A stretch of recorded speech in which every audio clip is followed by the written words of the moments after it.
Alright guys, we're going to be solving question 4 from the chapter 8 of beer&johnston textbook Engineering Mechanics.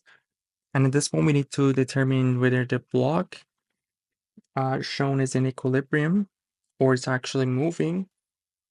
And after that we have to find the magnitude and direction of the friction when our force P is 60 pounds. So as always, we're going to start with the free body diagram. So let's draw that first. So this is pretty much all the forces that we have. We know the angle that we have in here is 30 degrees. I just showed our x and y in this question. If that angle is 30 degrees, this one is also 30 degrees. And also we know this angle right here is 40 degrees. And I just assume one direction for the friction for now.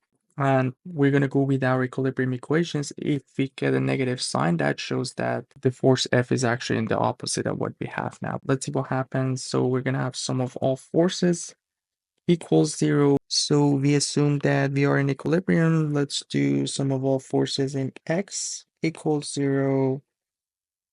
So what we have is the force F.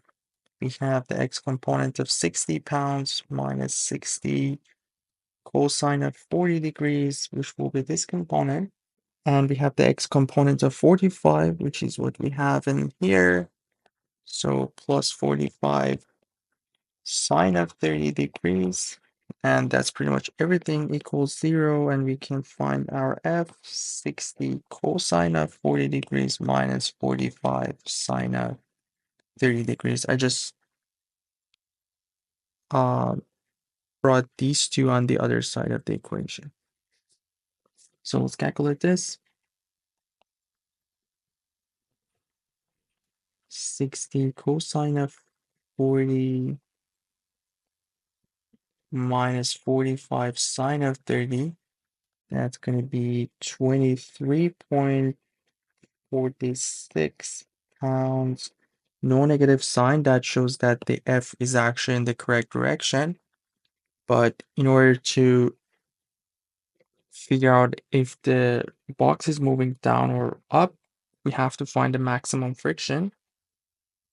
And that would be the static coefficient times the normal force. We still need to figure out the normal force. We have sum of all forces in y equals 0. So we're going to have n minus 60 sine of 40 degrees. And the negative sign is because it's in the opposite direction of y. And we have minus 45 cosine of 30 degrees equals 0. We talk about this force. And we can find our n. 60 sine of 40 plus 45 cosine of 30. That's going to be 77.54. So now that we have n, we can find the maximum friction. We have the static coefficient in here, 0.4 times 77.54. Let's see what we get. 0.4, that's going to be 31.02 pounds. And that's the maximum friction that we have. And let's get back to our F. We found 23.46, so our F is less than the maximum friction, which means our F is not strong enough to move the box or the block that we have in here.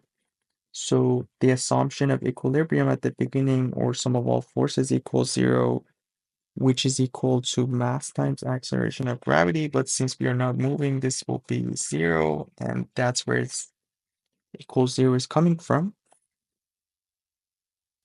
And yeah, we are in equilibrium, so the block does not move. And if we want to show the force in here, the force would be the F that we found, 23.46 pounds, and the direction was downwards. So we have this in here, and the angle that we have would be this angle here, which is what we have, 30 degrees. So that would be the final answer. There's a quick note in this question. We assumed that the box was in equilibrium at the first place, but we don't know if the box was actually moving or the block was originally in motion. So if that was the case, the friction that we have would be the kinetic coefficient times n, which, if we get back to questioning here, was zero point 0.3. So 0.3 times the n, which was 77.54.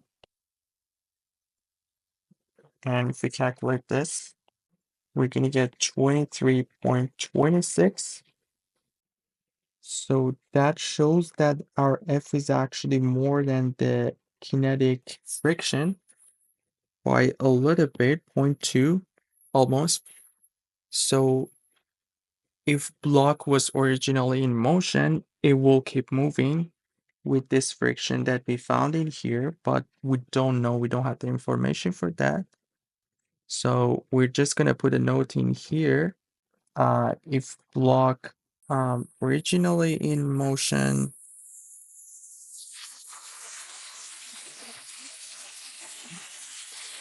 it will keep moving with the FK that we found. So yeah, that was just a quick note because we don't know what happened before we are in that condition. We assume that we are in equilibrium, but if it was starting with that, the friction would be a little bit less than what we found in equilibrium.